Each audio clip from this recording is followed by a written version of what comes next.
Hello everyone, welcome to Box Office Receipts. I'm your host Alec Callahan, and we actually have a pretty busy episode today. We Kingdom of the Planet of the Apes coming out, so the summer movie season is moving along. We got deals done at the Cannes Film Festival, new movies in development, and quite a bit on the streaming side thanks to there was an advertising conference basically. So a lot of stuff got announced to get, hype generated amongst the advertisers. But we'll get to that in a little bit. First, let's start with the domestic top 5.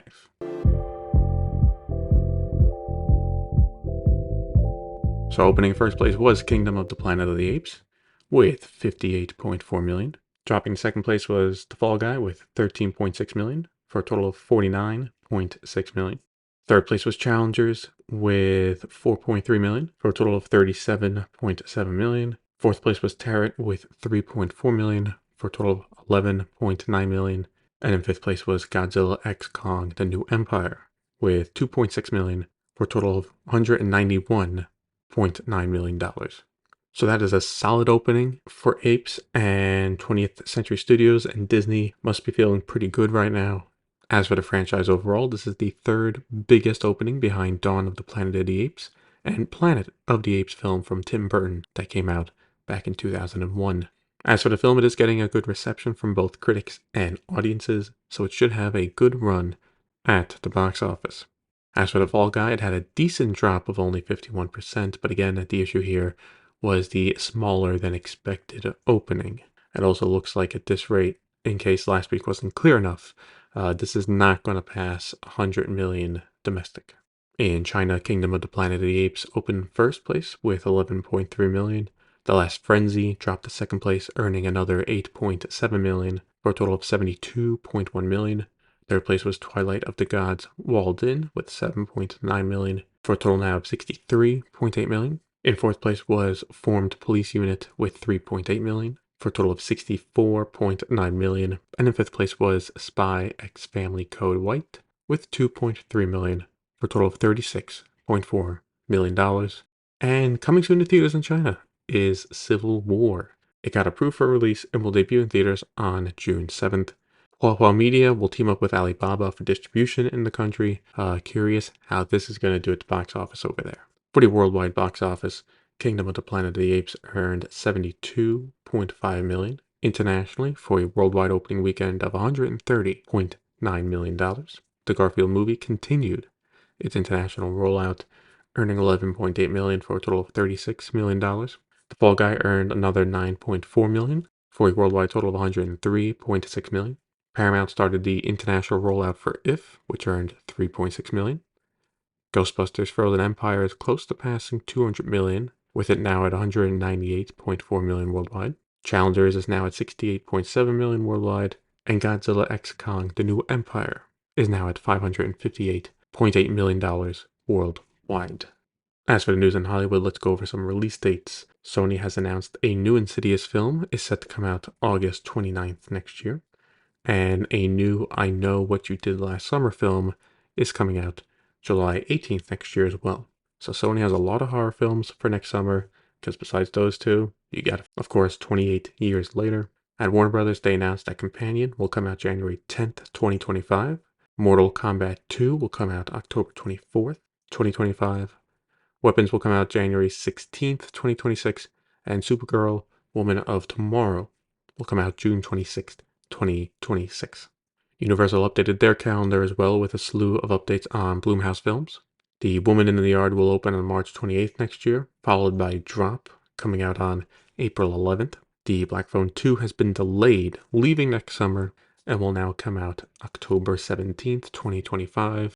Megan 2.0 will come out next June, and Five Nights at Freddy's 2 will now come out December 5th next year. Over at Paramount, Sony has signed an NDA with the studio, allowing them to look at the financials in more detail as they discuss their offer.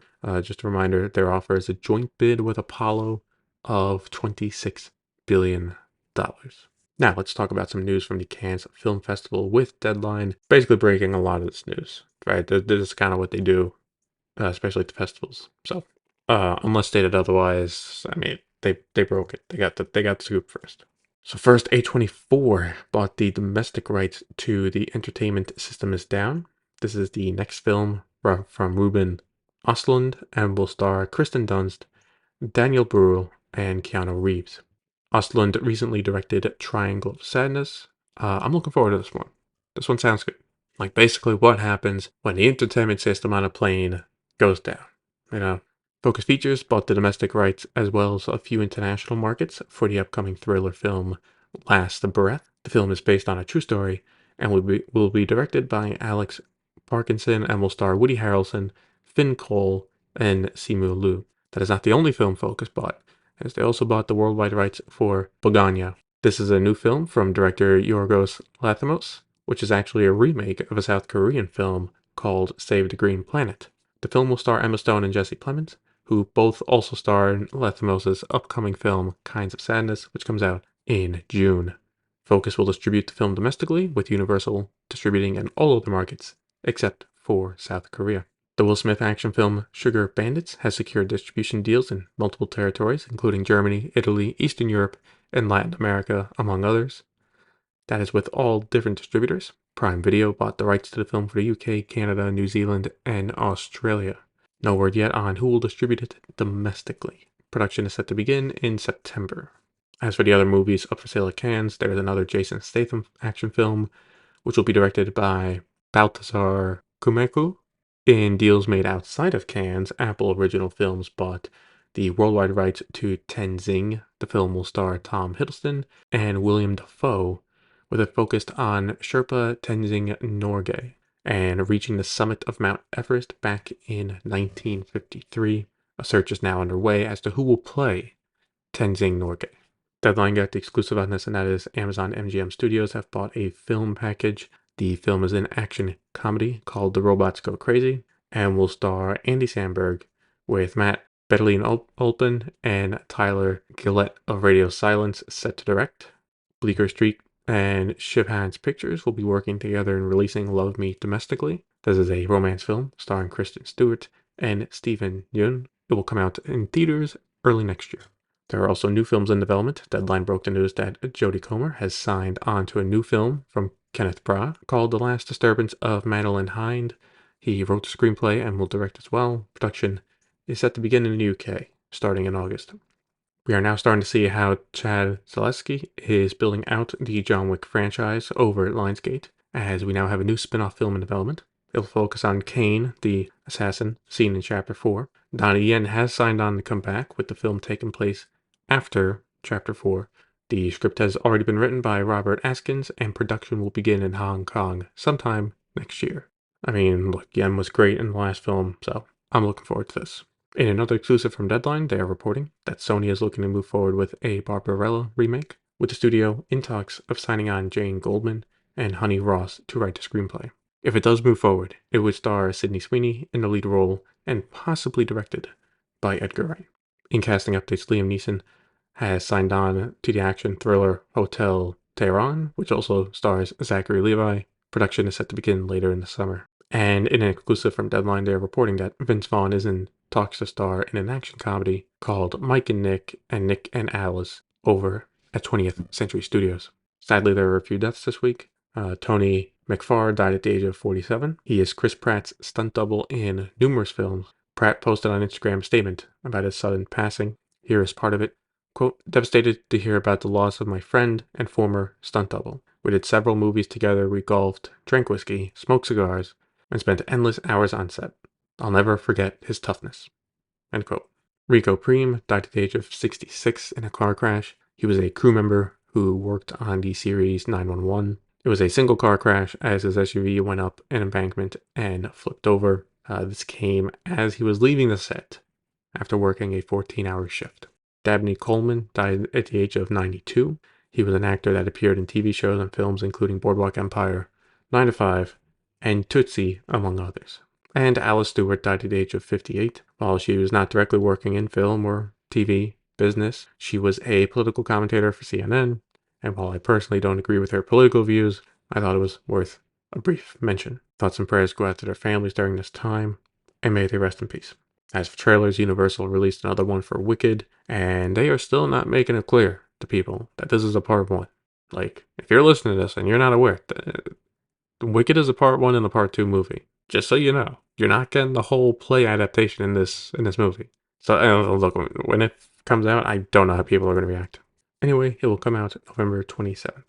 Sony released the first trailer for It Ends With Us, based on a novel written by Colleen Hoover. It stars Blake Lively and Justin Aldani, who actually also directs it as well. It comes out August 9th. And Lionsgate released the first trailer for a new horror thriller movie called Never Let Go. It stars Halle Berry, and it's set to come out September 27th.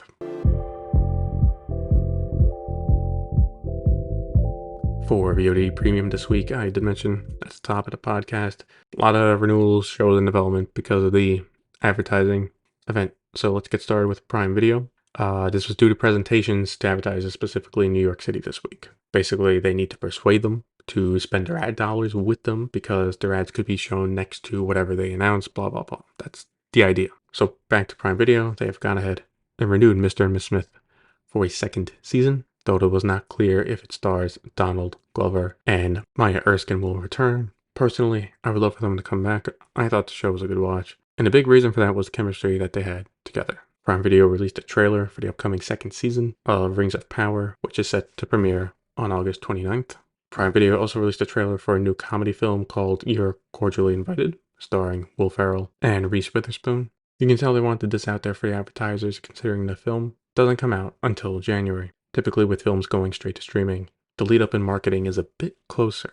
The live action Tomb Raider series is moving forward, with Amazon MGM Studios producing for Prime Video. Phoebe Waller-Bridge will write and executive produce, and a casting search will be done to find someone to play Lara Croft. Amazon MGM Studios is also making a Legally Blonde prequel series focusing on Ellie Woods in high school. Prime Video. Variety reports that the live-action Spider-Man spin-off series Silk Spider Society will not be moving forward at Amazon. It was meant for MGM Plus and Prime Video, but now instead Sony will try to shop it around and see if it can get another buyer. One live-action Spider-Man spin-off series that is moving forward is Noir, which is, yeah, guessed it, about Spider-Man Noir, and Nicolas Cage has signed on to reprise his role as the character. The live-action series will be available on MGM Plus and on Prime Video. And the biggest news from Amazon MGM Studios and Prime Video is that Roadhouse will be getting a sequel, with Jake Gyllenhaal set to come back. Amazon also mentioned that Roadhouse now has 80 million viewers worldwide. Again, still not clear what constitutes a viewer, but good for them. Taking a look at Disney, let's go to Hulu, where first they have renewed FX's Welcome to Wrexham for a fourth season. The third season is currently airing. Hulu released a trailer for the upcoming fourth season of Only Murders in the Building and announced their release date, with it premiering on August 27th. Both Hulu and Disney Plus will be getting a new documentary about Bruce Springsteen called Road Diary, Bruce Springsteen and the E Street Band. It will focus on them as they get ready for their latest world tour and will premiere sometime in October. In an update from the last episode, it looks like FX is working with the estate of James Clavell to develop 2 more seasons of Shogun. Clavell wrote the novel that the series is based on, and Variety reports that they will also be setting up a writer's room in the summer to work on ideas. So it does seem more and more likely that there will be more Shogun, but it's not guaranteed just yet. As for Disney Plus, it was announced that Agatha All Along will premiere on September 18th. For Warner Brothers Discovery, they didn't show a teaser of the upcoming second season of The Last of Us, but they did release some images showing Joel and Ellie to get advertisers excited. It'll come out sometime next year. They did, however, release the first trailer for Dune Prophecy. This is a prequel series focused on the Bene Gesserit. It'll premiere on Max in the fall. And Max has renewed Conan O'Brien Must Go for a second season with an increase of episodes. While the first season only got 4, the upcoming season will have 6 episodes. Well, with all the news this week, Netflix, of course, had some of their own as well. The streamer has renewed 3 Body Problem. Kinda. So we've been wondering for a few weeks now what was going to happen to the show. And it's kind of like they're canceling it but renewing it. So it is renewed, but it's right now not called Season 2 exactly. And the main takeaway from the announcement was that the show will get a proper end. How many episodes will they get to do that, though, is not clear. I thought I saw in interviews that showrunners, to tell the full story properly, would have liked 3 to 4 seasons. That doesn't seem to be the case now. Right. So It's not going to be a Netflix show where it's on a cliffhanger and there's no point in watching it. Look, here's the thing: the big debate, because like there was a report of also it costing 20 million per episode, which for the show is 3 hours. I mean, I saw some clips. Didn't look like 20 million an episode, but anyway. It had a slow start, but it did pick up on the charts. It did, so there was an audience for there. But again, if it actually did cost 20 million an episode, no wonder Netflix was taking their time renewing it. So basically, it's renewed, it's coming back, but this is also Netflix telling the showrunners, wrap it up. We got the Netflix top 10 for the week of May 6th to the 12th. For English films, Mother of the Bride came in first place with 26.7 million views. Unfrosted came in second place with 8.8 million views. And Shrek came in third with 8.5 million views. For English TV shows, The Roast of Tom Brady did shoot up to first place, as more and more people watched it after it aired live. For the week, it got 13.8 million views. In second place was Baby Reindeer with 11.4 million views. And in third place was A Man in Full with 6.7 million views. In a casting update for Fubar Season 2, Carrie-Anne Moss has joined the cast, playing the role of a former East German spy. The anime series Terminator Zero got a release date with all 8 episodes, dropping on August 29th. There has been some talk over the last few months about the possibility of a Happy Gilmore 2, and Netflix did confirm this week it is in fact happening, with Adam Sandler set to reprise his role, which I'd hope he would. As for other films in development, the streamer confirmed a new one is in the works from Catherine Bigelow. Not much is known about it yet, just that it'll be set at the White House as a national crisis occurs. Will Ferrell and Rami Youssef are creating a new comedy show at Netflix. The series will focus on the fictional golf legend played by Ferrell. Youssef will also star in the show in an undisclosed role. Netflix is also increasing its sports documentaries with some new ones on the way. One focused on Simone Biles will have its first part released in July ahead of the Summer Olympics. A second one called Sprint will also release in July. There will be one focused on the U.S. men's basketball team from this upcoming Olympics and will come out sometime next year. And as for football, there will be a new one focused on Dallas Cowboys owner Jerry Jones. Speaking of football, Netflix scored big by signing a deal with the NFL. Now, the deal itself isn't huge, but it is a foot in the door to possibly streaming more games down the road. So overall, it is a 3-year deal for games played on Christmas Day. For this Christmas, they will get 2 games, and at least 1 next year, and 1 for 2026. For the 2 this year, they will also be available to watch on NFL Plus for mobile devices, and on broadcast TV for the local markets of whatever team's playing. Also worth noting that this is for global rights for these matches as well. As for how much they are spending, well, at least for the games this year, they will be paying $75 million each, so $150 million just this year for 2 games. Now that's a lot of cash, but this is a win-win for Netflix and the NFL. For Netflix, they move more into live streaming sports, with the biggest sport domestically, and for the NFL, this can help increase popularity of the sport in other countries. All right, now it's not going to be overnight, but now they can market in other countries for these matches on Christmas. Be like, oh yeah, just go to Netflix. Yeah, this match on Christmas Day, right? You're in Europe, you're in South America. Yeah, I'm just naming content. It's now not countries, but they can just say, go to Netflix. You have Netflix? Go watch it, right? That is something I think they really, really want. Speaking of sports, taking a step back, Roku is getting into it by signing a multi-year deal with Major League Baseball. They got the package for Sunday night leadoff games, which is the first game played on Sunday. The games will be available to watch for free on the Roku channel, and the company will also launch an MLB zone. This will allow people to watch other baseball content like highlights and recaps. This could be big for the Roku channel and getting more people to go to it, but I think for it to work, there needs to be decent marketing push around it. We now have a name for the new sports joint venture between Disney, Warner Brothers Discovery, and Fox. The new service is now called Venue Sports, and that's about it as we wait for more details like pricing and the launch date. Personally, I think the name is fine, nothing terrible. There's another bundle that is coming soon from Comcast for its broadband customers called Stream Saver. It will bundle Peacock, Netflix, and Apple TV Plus. They did not say how much the bundle would cost, just that it would be less than what is available on the market right now. That's not a bad bundle, but with it being only for broadband customers, I wonder how many people are going to actually sign up for it. Sky has made a deal with AMC for licensing the Walking Dead franchise. The show was previously on Channel 5 at Fox, but will now be on Sky and the streaming service Now. This includes the original series and spin-offs. As for the spin-offs, The Ones Who Live will be available to watch starting May 31st, with Dead City and Daryl Dixon being available to watch later in the year. Paramount Plus announced that the documentary about the October 7th terrorist attack in Israel will premiere in the fall in the US. The documentary is called We Will Dance Again.